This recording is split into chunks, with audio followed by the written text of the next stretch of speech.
strictly those of the host, guests, and callers, and not necessarily those of this station, its staff, management, or sponsors. Are you a family caregiver? Are you caregiving for someone who can no longer take care of themselves? Are you overwhelmed?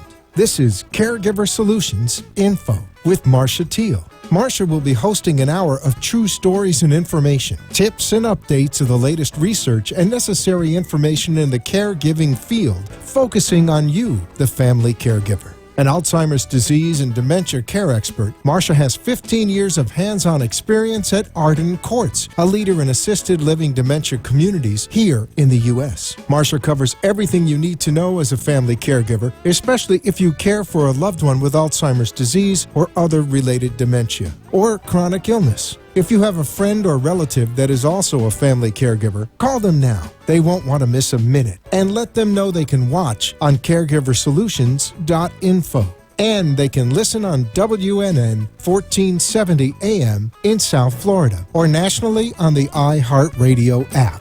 Now, sit back, relax, and learn from our host, Marcia Teele, as she brings information to you that may just be the caregiving solution you need.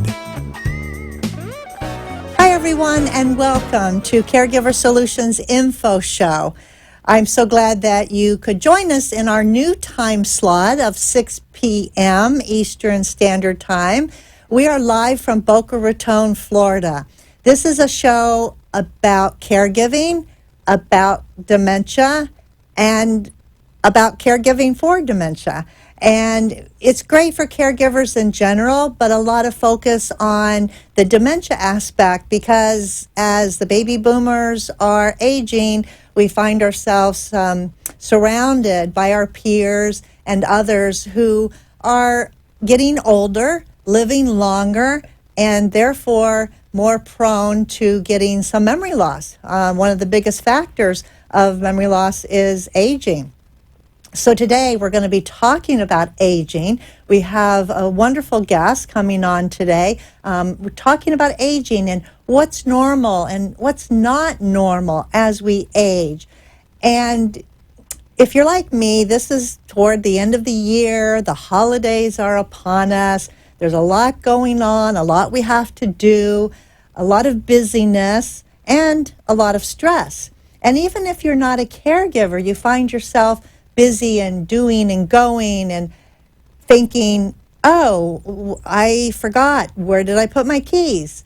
Or, oh, did I remember to cancel that doctor's appointment? And these are things that we wonder, is it the stress? Is it because I'm so busy? Or possibly, could this be a sign, a little sign, a subtle sign, that maybe I'm beginning to lose my memory or beginning to experience some changes in my brain? It's pretty scary, especially people that are 60 years old and older. This can happen, and you wonder if you're the only one that sees it. You wonder if you are losing it. You wonder if there's something you should do about it. So today we're going to be talking about what's normal, what's not normal. And if you are listening on local Southeast Florida radio, that's great. You can hear us on the iHeartRadio under WNN 1470, or tune in and watch us live stream on the website www.caregiversolutions.info.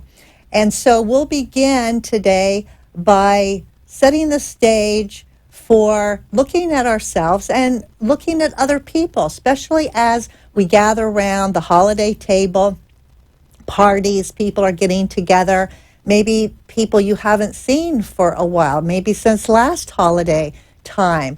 And you might even see changes in people that you didn't notice last time. So this is a really good topic, especially this time of year when families are getting together, and it's a good time to look at these issues, and if you notice things, to even talk about them. So we're going to start that conversation today. My special guest is calling in from her home office in Fort Myers, Florida. She is a language and speech pathologist. She is a senior advocate. She is a Navy veteran, and so much more. So I am so pleased to welcome to the show today Robin Craver by phone. Hello, Robin. Are you there? Hi. Hey, thank you so much for having me. Excited to be on your show. Well, I'm so glad you call in and be part of this show. I met you on the road when we were doing our show over in Fort Myers, and I was so impressed with your enthusiasm and your expertise and your passion for helping seniors and helping families and family caregivers. I just had to bring you on and share you with the rest of the world. Well, thank you very much. It's certainly my pleasure to work with everybody and to learn from everybody, because there isn't just one of us that take care of everybody, and as we know, caregiving is the hardest job. So I hope I can help answer some questions today or give some information that people might not have known. I like to do that. Wonderful, because one of the things that you do is educate. So we're gonna pick your brain today, and I know you've been working for about the last 20 years in the Fort Myers area and helping with families and seniors. You work a lot with seniors, and because you're a speech and language pathologist, you also get involved a lot with working with dementia patients, right? That's correct, yes. Mm-hmm. And so we're going to get to that part in the second part of our program about what you do as a language and speech pathologist to help those people that are suffering from memory loss and different forms of dementia. But let's back up a little bit and talk about how do we know as we age what's normal and what's not normal. And as you probably heard that I started off the show with people wonder. They forgot where they put their keys. They don't know if they turned off the stove before they left the house for the day. Are these things normal, and when should somebody be worried? Let's just talk about that. Okay.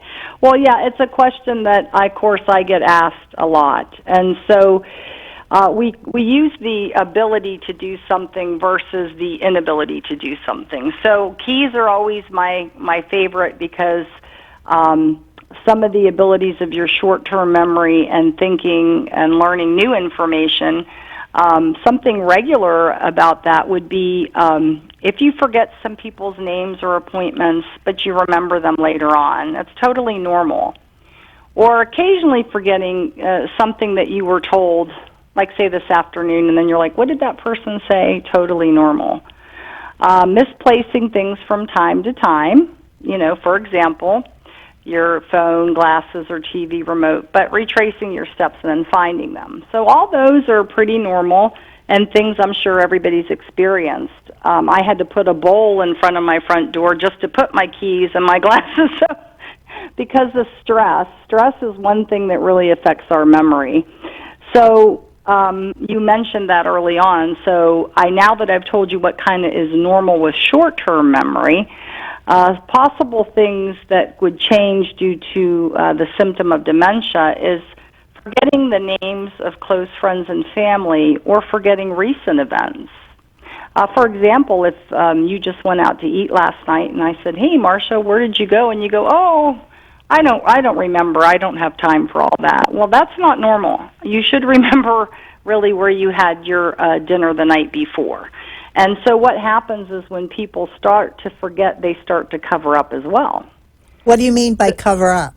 Well, I have, a matter of fact, a few patients that, when I say, oh, what did you do last night? Well, I went out to dinner. Where did you go? Oh, but you know what? I'm so busy, I don't pay attention to that. Well, that's an excuse. It's an excuse because they don't know the answer. So that's what you mean by cover up. They're deflecting, answering you because they really don't know the right answer, so they're acting like they don't have time or it doesn't matter, right? Right, correct. That's exactly what I mean. So people that have memory loss can cover up because they're smart enough to know they don't know the answer, but they don't want you to know that they don't know. Correct. That's very correct, Marcia. I mean, and that's one of the hardest, times to come in, but it's one of the most helpful when people are very defensive of the memory. So when they ask you about the keys, like say, for example, It's not normal to ask over and over and over again, where are my keys? Without retracing your steps, without going back. So the repetitiveness of where are they, where did I leave them, where are they, that's not normal. That's not within normal aging. And then also, of course, putting things where they don't belong. So you find the keys in the refrigerator, or they're in the bathroom, or you put them in a cabinet. Now, that one's kind of iffy, because if you came in and you're holding groceries and you're taking care of your dog, and you have to really isolate the situation. If it's something happening over and over again, then it is cause for concern. But if you had a bad day and you got home late and you're trying to do this and you accidentally put your keys somewhere because you were putting groceries away, you need to really think of an inclusion of everything else. Well, I can tell you, I've found my keys in some of the most unusual places, but I later found them, so I guess that's okay. Why do we do that? Do you think because we're so busy that we're stressed and we're in a hurry, or do you think it's because we don't focus, we're not intentional maybe about our actions? Well, I think it's a little bit of both. We are a fast-paced moving society. So when things get jumped from one to the other, or we're hurried, we're more apt to not pay attention as much. So we are doing multitasking of things, especially working mothers and fathers, and they're trying to get the kids home. So when we do that, then we're adding an extra level of stress to get everything done. And so those kind of things sometimes happen because you're not paying attention fully to what you're multitasking. So that's why sometimes you find your keys in different places, eventually finding them. It's kind of like I say to my mom when she goes, where did I put that, or where is that? And I said, right where you left it. Right. Well, where was that? Well, so what there about, isn't anyone that comes in and really, grabs them and takes them somewhere. Right. What about people that lose their car in the parking lot? Oh, yeah. Well, nowadays it doesn't matter. I mean, there's so many cars that you have to look for. That's what, would be a strategy. So you look to see where you are, check a geographical, are you in front of the door? Are you by another place? Is there a row there? That's when you have to pay attention to where you are, or otherwise, like most people, just hit that panic button and you'll find your car pretty quick. But when you forget where you park your car on an ongoing basis, then you might consider looking at that. Okay, so once in a while, no harm. It's okay. We just were, in a hurry and wanted to park and get that good parking spot and then run into the store. So if we forget, we'll finally find it. But if this is a repetitive action, it happens all the time, that would be cause for worry, right? I would be concerned because it's not a normal part of aging. So yes, that you explained it extremely well. Well, I was at the grocery store just the other day, and I always try to do what you said and look like maybe at the marquee or the name of the grocery store up on top of the building and say, okay, my car is in line with the B, or the U or whatever it is, so that when I come out, I kind of line my car up with that. But I was going to my car, and there was an elderly gentleman who had just come out of the store with a cane and a bag full of groceries, and he was wandering all over the parking lot looking for his car. And, when I asked him if I could help, he was just so beside himself. He was embarrassed that he couldn't find his car, and he was embarrassed for me to try to help him. And he didn't really want my help because it was an embarrassing situation for him. So I said, well, let's, what kind of car did you have? What color was it? So, I'm trying to help him. And finally, somebody else came through the parking lot who happened to know him and then was a friend of his, so they finally found his car. So a lot of times, is that kind of normal for people to not want help when they forget things because it says to them, maybe I'm getting dementia and I don't want help because that'll verify that maybe something's wrong? Well, I think in the senior population, what I really do notice is kind of like in the line of, being prideful. Just like hearing aids, some of people that are older, they won't wear them because of possibly that they don't, want to depend on hearing aids or an assistive device, or like you're saying, the man didn't want your offer of a car, but it's also scary. So for an elderly person to come out and not find his car and then feel helpless, I would imagine that's how he felt. Yeah. Then when you offered, he was embarrassed, which is a key word that we hear over and over again with people with dementia, because they don't know, and so that's scary. And then around scariness comes, then you get excited and you have anxiety, and once that raises, then you're really not answering good at all, because now I'm anxious, I'm excited, I can't find something, I don't even know who this person is talking to me.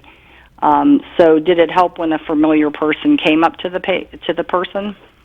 Yes. Oh, yeah. He felt relieved, and he was almost panicky. Oh, yeah. Mm-hmm. Absolutely. For forgetting. So scary situation there. Yeah. So we have to be more aware where we put things, and we can find them. If it's something that we just do absent-mindedly, but we remember, we're good. But I have a few more questions about this, but we're going to take a quick first break. Sure. And when we come back, we'll more from Robin Craver. We'll be right back. Thank you.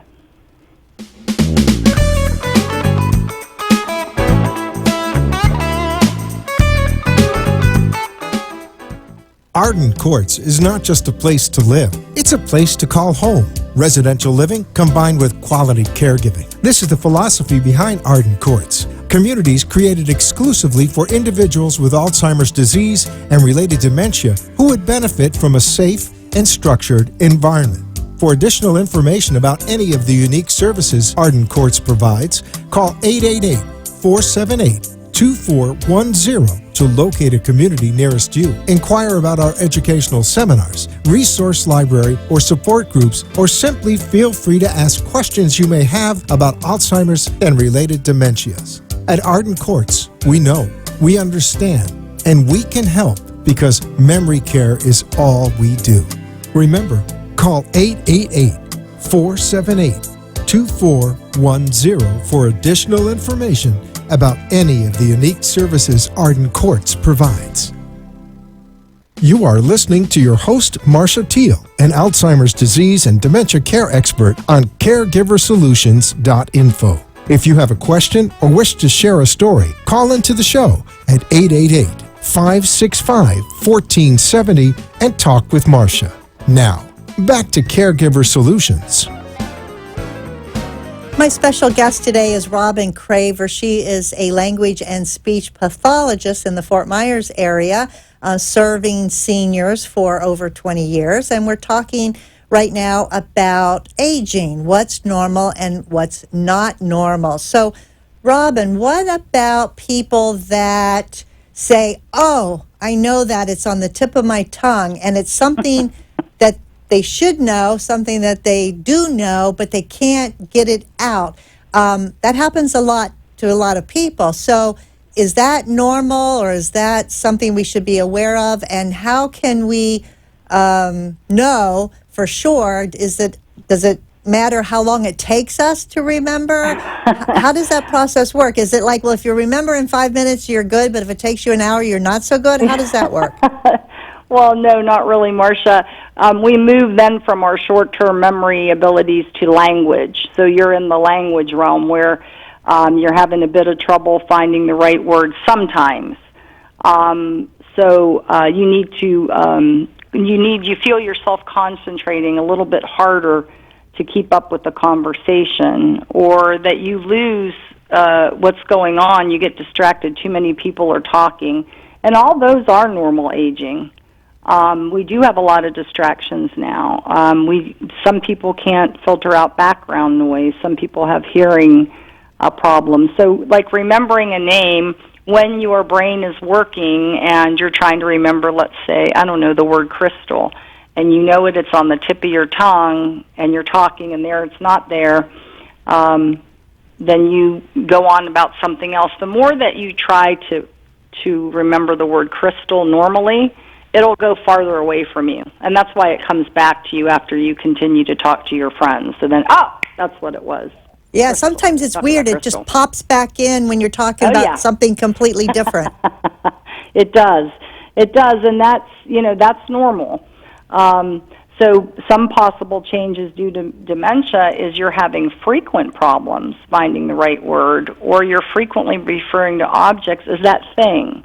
So we're no longer using, the word pen. We're saying, that thing you write with. Or, hand me that. You over there, Marcia, give me that. And they're looking at a glass, or they're pointing to a glass, but they're not saying the word glass. How about yeah. give me that thingamajig? Yeah, give me that thing, that thingamajig. Yep, I hear that a lot. So that's normal that too, or when is it because people don't take the time to really spit out what they want to say, and it's a shortcut, maybe even? Not really. When you have the cognitive impairment, you are going to be frequently not finding the word. Okay. And referring to objects as that thing more often, not less frequent. And then really having trouble following or joining a conversation. So usually people are very quiet. And then again, they regularly lose the thread of what someone is saying in a conversation, or the auditory comprehension of it. So they just pragmatically look around, shake their head, and that isn't normal. Trying to blend in. Blend in, always, looking at the pragmatic. My father, who lived with me, every Wednesday we would go to Ruby Tuesdays, and every Friday we would go to Five Guys. And so he loved to take the dog, and when I got him, he had no new learning, so he always called my dog Pooch. He's like, where's the Pooch? But because he couldn't remember his name. But when we'd go out, he learned, because of the routineness of every Wednesday and Friday, to look at the menu. They learned who he was, but he was being pragmatically correct. So, but he still didn't, couldn't remember what he had right after we left So people can look at those cues and follow people's leads. Okay, that's another way they adapt. Correct. They adapt, and they also try to, they're very isolated. They don't want people to be aware of that because, what comes next is assistance. Yes, and a consequence of people forgetting, wouldn't it be, I think you just said the word, the isolation. Do they tend then to not socialize as much? Yes, they do. Because they don't want to be embarrassed they can't remember, or they say the wrong thing, right? Right. Or they'll still go, but they won't be as talkative as they used to. So if they used to be joining, they'll be sitting back a little bit more. If they have a couple girlfriends, they go like every Friday to their favorite restaurant. They'll still go, but they'll not talk a lot as they used to. So they start withdrawing a little bit. Yes, that is correct. So if anybody's worried and they're listening to us talking about what's normal, what's not normal as we age when it comes to memory, would it be a good thing for them to go and get something like a mini mental exam? Well, in all honesty, I'm not a fan of mini mental. Was brought out a long time ago, so it's really has served its purpose of what day is, what's the time, the different. That's usually what they use in a doctor's office. So, not saying it's not a good screening tool. Mm-hmm. So the doctors need something, and of course in healthcare it has to be fast. So I'm going to ask you these questions, yada, yada, yada, and then if I think something's wrong, I'm going to hand you off to either an outpatient, or home health, or to get further testing, or a neuropsychologist. Okay, so it is a good tool for screening because... It is for screening in the doctor's office. Right. Well, I know there's sometimes health fairs and different types of venues where you can get a free memory screening if you're worried, and maybe it's something that people could do to alleviate their worries and think, oh, yeah, I'm okay. But if you don't pass the screening, that would be maybe a time to maybe check in with a doctor or go see a neurologist. Well, what I like to say is the first thing I say to everybody is, can you see me? Can you hear me? So part of aging is losing our vision or it declining, and then losing our hearing, not for all, but for most. So it really depends on and the time that you're at the doctor's office and what he's doing or what the nurse is doing, because I think we find ourselves in a time now where we're so, dementia is a public health priority. In 2030, we'll have, U.S. and $2 trillion. So, I mean, it's really affecting all of us. So I think that I continuously learn from my colleagues, but I also see doctors opening up and listening to therapists more because they don't have time. There is no time to do like what we do on a visit or how we do an assessment. They just don't have that time. And then what we had a conversation today with at our caregivers was that once you go, say, to the neuropsychology memory unit and you have 8 hours worth of testing, then what do? So that's when I get people. It's like, okay, you have this, and this, now what? Well, it's a process, though, and you got to start somewhere, right? Well, I do. I think going to your doctor, addressing the situations, trying to write down exactly what you see happening. A lot of spouses, depending on how long they've been married, they cover for each other. Oh, he's always done that, or she's always done that, or it's nothing different. So you really have to get through all the information on an assessment and ongoing assessment to see really what's going on. So it takes, Yeah, I think also, well, matter of fact, I just spoke to a daughter today. She has a dad that she's worried about, and they live thousands of miles apart. And she was telling me that the dad went to the primary care physician, and the family was trying to get the driver's license taken away. So they were trying to get him assessed that he wasn't safe because he wasn't remembering things and he couldn't verbalize as well as he used to, and they see him failing in, making decisions and just overall safety. And in the 5 to 8 minutes that he spent at the primary care's office, the doctor said, he's fine, and they know he's not. So you're a senior advocate, and so, we all have to advocate for our families. So as a senior advocate, if that would happen to you and you took your dad and the doctor said he's fine, there's nothing wrong with him, but all these things had been happening, how would you handle a situation like that? Well, it's funny. I just had one of those situations yesterday. So I had the wife say they've been married 69 years, and so she was saying, well, we just were at the doctor's, and the doctor says he's fine to drive. And I said, well, the doctor's wrong. So, and so I actually called the doctor's office after, and I said, listen, I don't know what kind of test that you gave this person, but he is slow reaction. Of course, you remember it's what they hear in the office, too.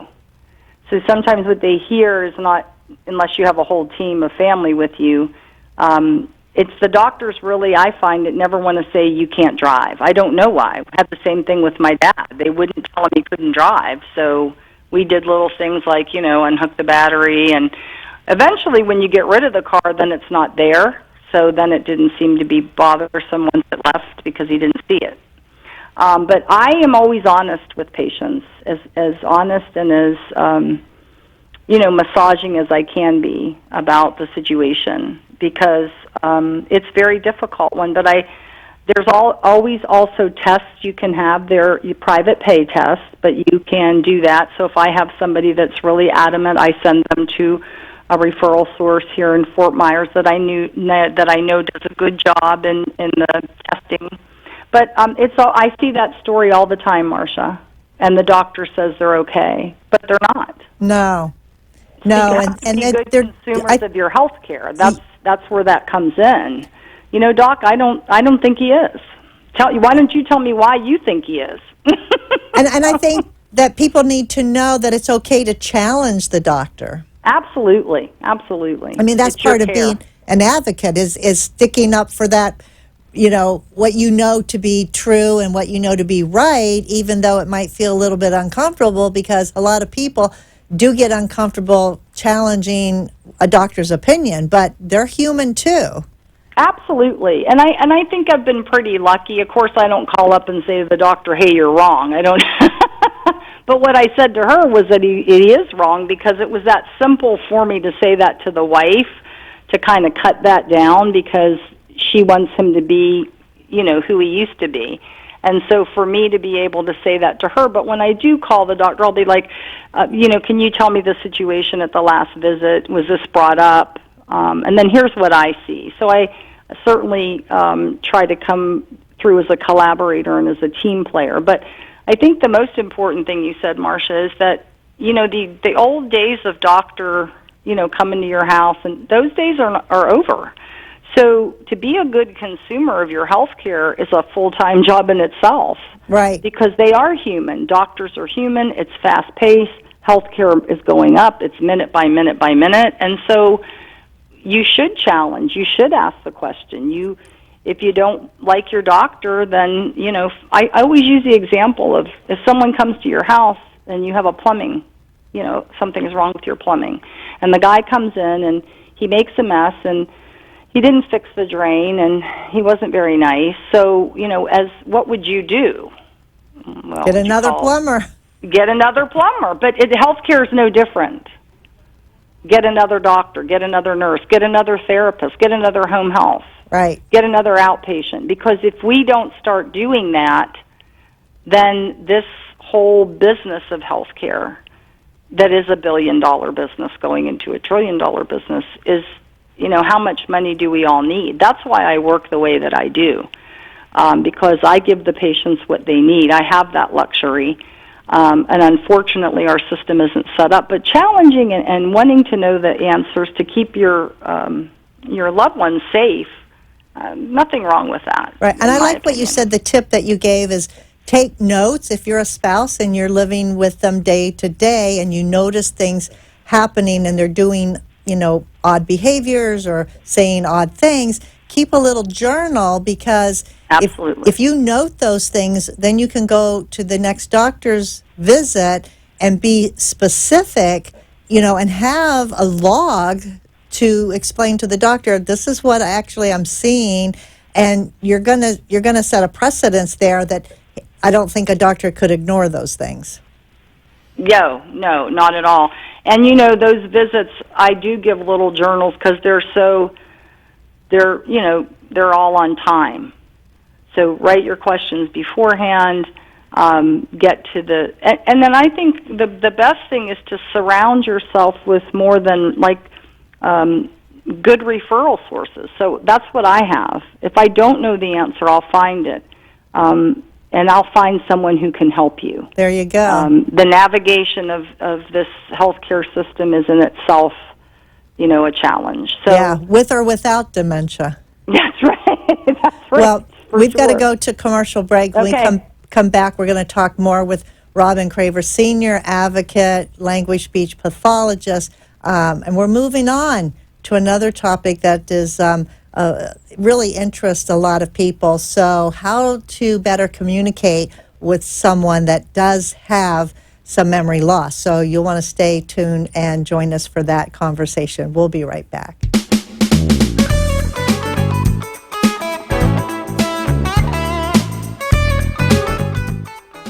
Arden Courts is not just a place to live, it's a place to call home. Residential living combined with quality caregiving. This is the philosophy behind Arden Courts. Communities created exclusively for individuals with Alzheimer's disease and related dementia who would benefit from a safe and structured environment.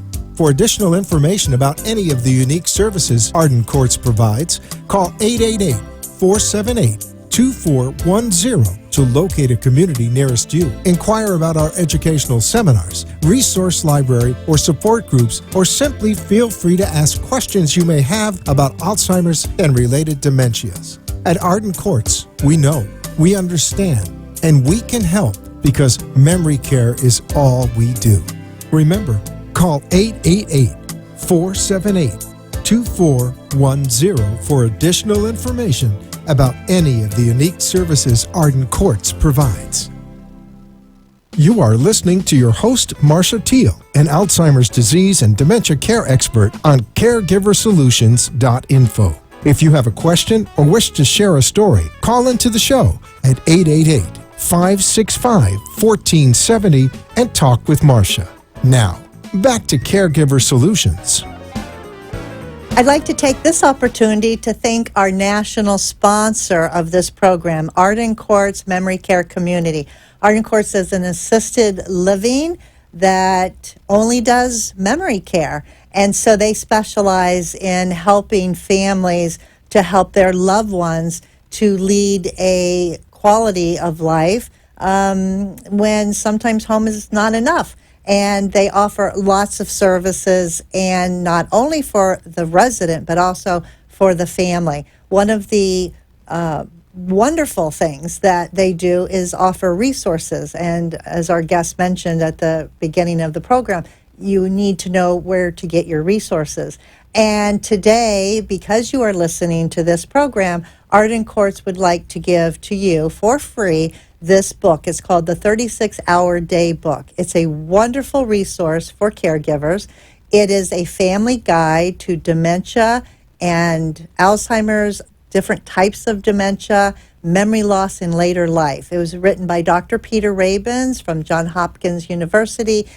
He co-authored this. It is continually being updated. So if you do not have this book, I would recommend you giving Arden Courts a call today. The number is toll-free, 888-478-2410. Tell them that you heard about the free book offer of the 36-Hour Day Book on the Caregiver Solutions Info program, and they'll be happy to get your name and address and make sure that they mail a book directly to you. So call as soon as you can at 888-478-2410, and you will be very glad that you did. So my guest today is Robin Craver. Robin is a language and speech pathologist in the Fort Myers, Florida area. She's a senior advocate. She's an educator. And today we have her educating all of us on what's normal aging, what's not normal aging. And we've been talking about that. So, Robin, thank you again for calling in. Oh, thanks. Let's go to your specialty, language and speech pathology.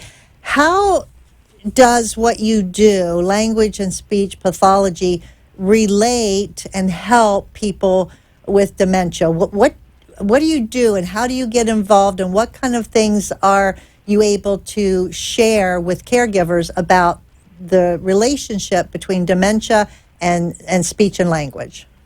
Oh, well, that's a great question. And before I start, I'd like to say I love the 36-hour book. Yes, yes, it's like it's one a of my great favorites, so it's awesome. I'm glad you're giving that away. Well, as a speech and language pathologist, I work with adults. And so early on, I've always loved the brain. And so I was going to be a neurologist. So speech and language pathology, I took that on because neurologists don't spend a lot of time with their patients. So when I do get a cognitive referral, it depends on, I do a nice history. I look at the medications. I look at the other things that are wrong with them.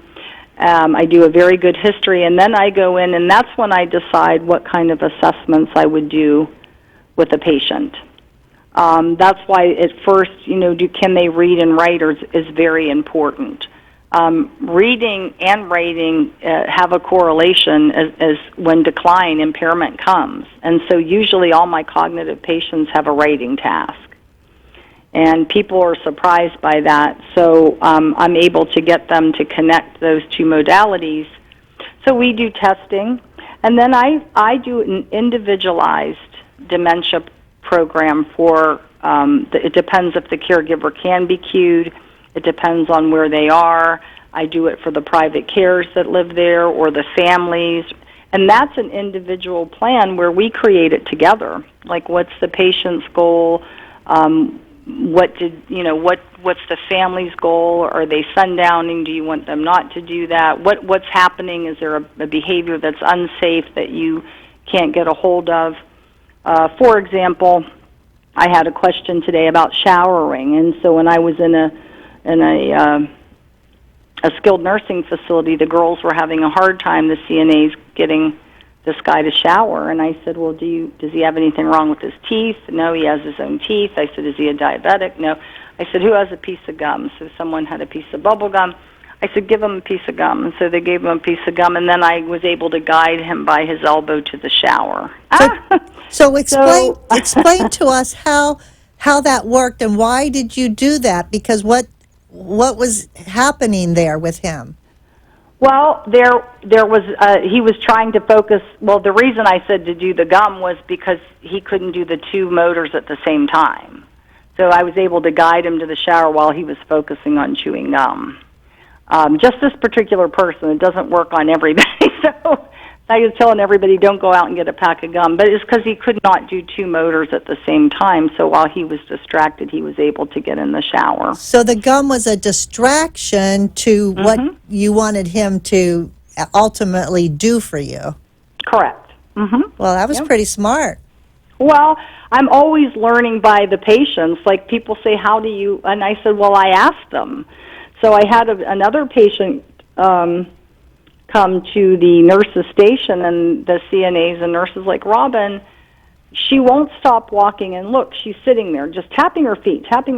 She does that. Now, I didn't see the chart. I didn't know anything about her. I just was listening.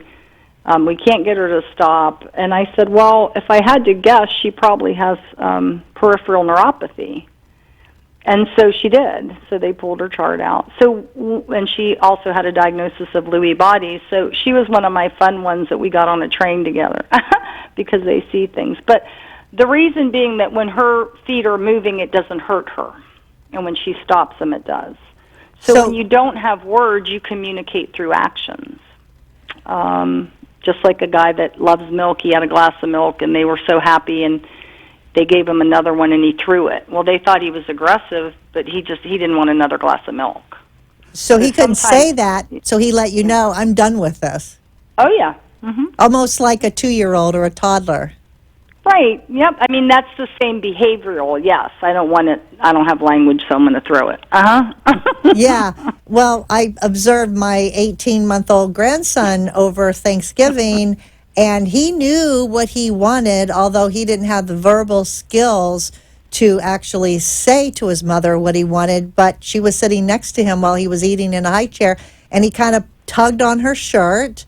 And when he got her attention, he literally pointed to the counter where there were some strawberries, and he was trying to tell her, I want some strawberries. So I think, we can, I don't want to say, people with dementia are like toddlers and children. They're not. They're adults, but they have they have a brain problem. But I hear what you're saying is when they can't tell you verbally what they want, they're going to try and figure out other ways to communicate. Is that right? You're exactly correct, Marcia. I again was in a nursing home, and they gave me said, Robin, we need you to look at this patient. Every time she comes into the dining room, she starts being combative. She's hitting the girls. And I said, well, what's going on? I'll be in there today. So I went in. The woman was in, of course, a high-back chair. A high-back wheelchair. Oh, wheelchair. And so she had to be, she was assisted in her feeding. She was not feeding herself. So I watched them set her up, and I watched her eyes get real big, and I watched them put a spoonful of food in her mouth. Then I watched her become combative, and the reason she was coming combative because she was aspirating. Oh. So she couldn't cough or anything, so she was frailing.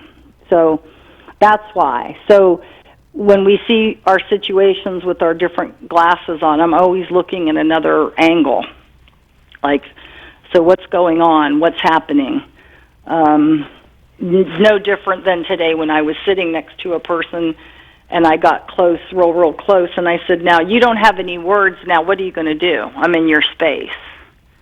And so what did she do? She shoved me away. Of course. I go, exactly. That's what you would expect, I guess. So I think that's why I actually really I look and see what people can do, Marcia, and I think that's in my perspective and my perception, that we forget that they're still there. There's a lot they can do. That the caregivers are so instrumental and important because they're grieving themselves. You know, they have a loved one in front of them that they think is going away.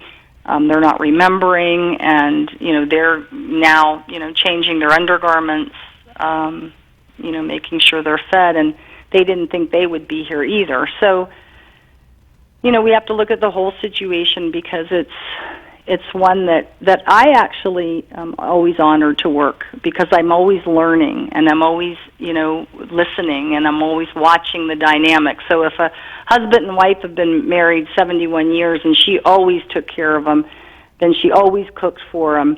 When an OT says, well, let him get his own coffee, yeah, that's just not going to work. So it's no different with behavior. Like if they always had a certain behavior, that doesn't change.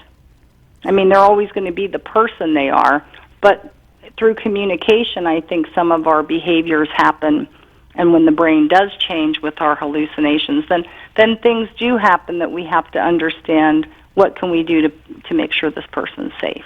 Yes. And their loved ones, yeah. Absolutely. And I love you talking about the correlation between a behavior and what's the meaning behind the behavior, why the person is doing that. So it's like they're just not doing it to do it. There's usually something that's causing them to do it, that's something they're trying to tell you. It's just we have to be the detective to try to figure it out.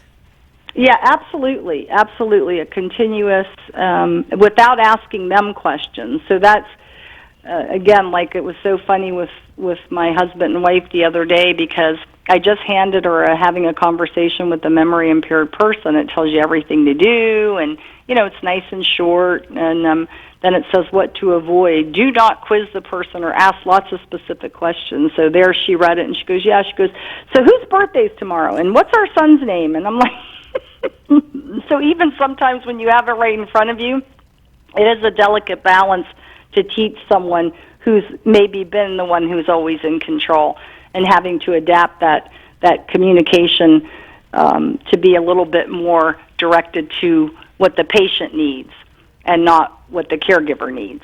So that's why I always say, well, you have to join them. They're not going to come out and join you. Right. You have to be with them. And so that in itself is this is a whole nother show.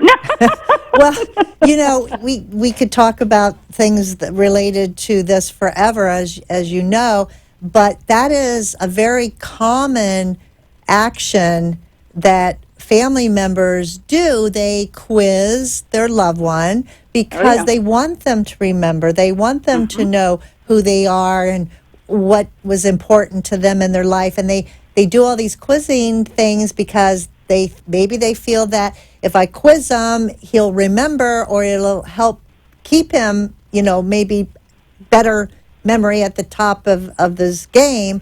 But all it does is really frustrate that person, doesn't it? You're absolutely correct. They get embarrassed, frustrated, and then they don't want to talk. That's exactly what happens. What also, when we have a situation like that, which is common, I always hear this, well, he's not or she's not stupid. And so I spend a lengthy conversation on the different kind of memory and how memory is not connected to intelligence. Like, the person is still intelligent. They just don't have any short-term memory. Right. And that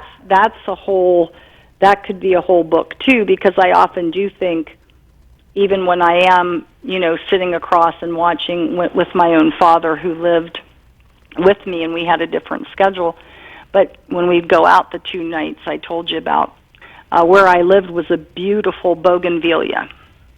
And every time we left on that Wednesday to go out to dinner, he would ride by it and he'd go, that's the prettiest flower I've ever seen. And then, of course, when we'd return, it was still daylight, and he'd go, that's the most beautiful flower I've ever seen.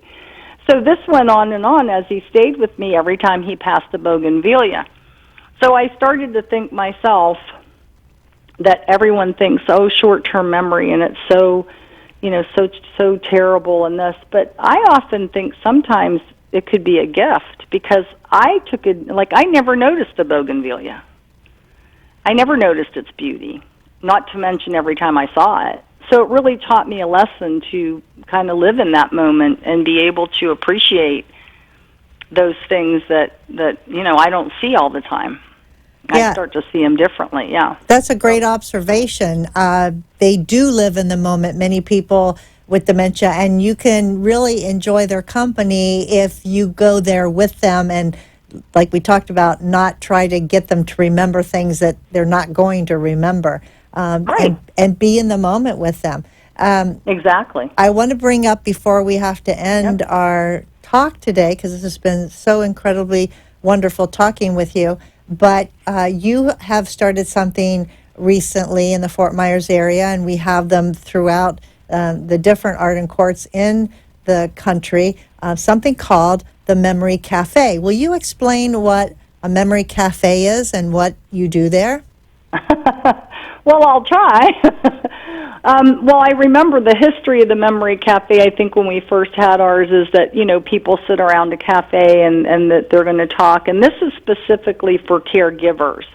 So what's nice about Art and Court and what they do provide is the caregiver comes, whether it's the wife or the husband, but also can bring the wife or the husband or sister or brother, and they get to go to adult daycare.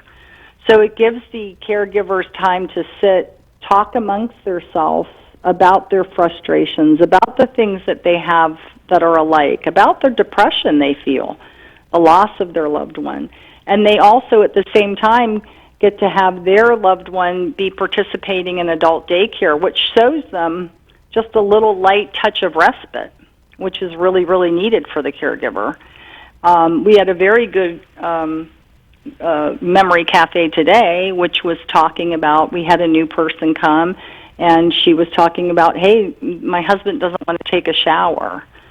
So, then everybody was like, oh, I'll tell you what I did. So it's very, very warming to see the collaboration of the caregivers that work so hard, because you're not alone. So I think I like the Memory Cafe because it brings those caregivers together with the things that are alike. Like, we thought we'd be on a cruise. We didn't think we'd be sitting here, having to discuss, I have a coupon on the CVS Depends. You know what I mean? Yeah, that's true. But it is very nice because we do get that info. So we do write it down, and we're like, hey, when does that work? And so it's really a nice meeting of people talking and coming up with solutions. And it's That's a safe place, today. too. I mean, it's a safe environment where caregivers can talk, where their loved one with dementia can be. And I know some of our memory cafes throughout the country actually put the caregivers and the person with memory loss together to do maybe a joint activity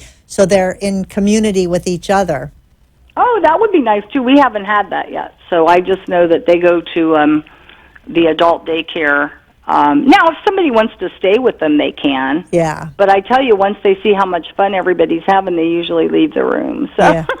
Well, I want to thank you for doing all that you do, for being, number one, being a Navy veteran, for being an educator, for being a senior advocate, for being a language and speech pathologist. And I'm sure there's many other things you are that I don't even know about, but so I'm funny. sure it's all good. So what's your best piece of advice as we close today? Well, I think I always have that, okay is the easiest word. So, just say okay to the person. You don't have to agree. You don't have to get them to see your reality. Just say okay. And then, of course, something I came up with a long time ago was what the mind forgets, the heart remembers. So remember they're there. They're right here. They're just not as we imagined they'd be. Oh, I love that. That's very touching. Well, it's been my pleasure. Thank you so much for your time and what you do, and I love this Caregiver Solutions, and I can't wait to hear what's coming up next. Well, we have new shows every week with different experts, and I want to thank you for being our expert today, and keep doing what you're doing. and let everybody know. Don't forget, it is a new time slot. It's 6 p.m. Eastern Time. We are here for you every Tuesday, 6 o'clock p.m. And don't forget, you can call and get your free 36-hour day book. Call that number, 888-478-2410. Get your free book. It is a wonderful resource for you, the caregiver. Also, let everybody know about the show and if it's been helpful to you, and keep tuning in. In the meantime, don't forget, give somebody a hug because they need it and so do you. So take care and we'll see you next time.